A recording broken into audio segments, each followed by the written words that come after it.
Sir Alan Patrick Herbert, commonly known as A.P. Herbert, was born on September 24, 1890, in Ashted, Surrey, England.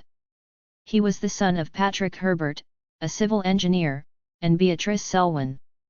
His early education took place at Winchester College, a prestigious public school known for its rigorous academic curriculum and historical significance.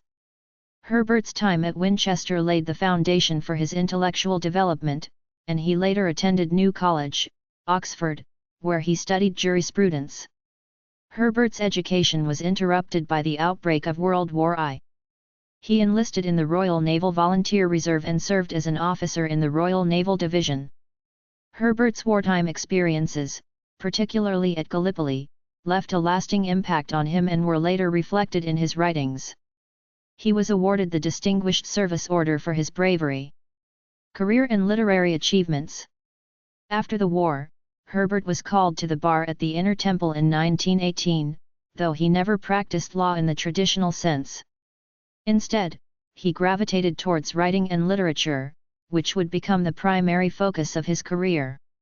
His early works included humorous articles and sketches published in Punch magazine, where he became a regular contributor.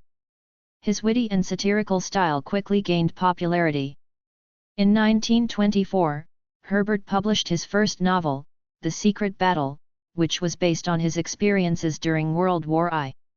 The novel received critical acclaim for its honest portrayal of the psychological impact of war on soldiers. This work established Herbert as a serious writer, though he continued to produce humorous and satirical pieces. Herbert's most famous literary creation was the fictional legal character, Albert Haddock, who appeared in a series of humorous legal cases published in Punch. These cases were later compiled into the book Misleading Cases in the Common Law, 1927.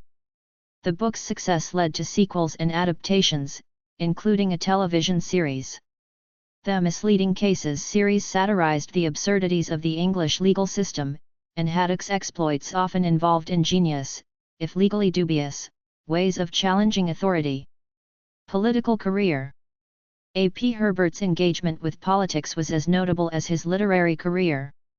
He was elected as an independent member of Parliament for Oxford University in 1935, a seat he held until 1950. As an MP, Herbert was known for his independent thinking and advocacy for legal reform.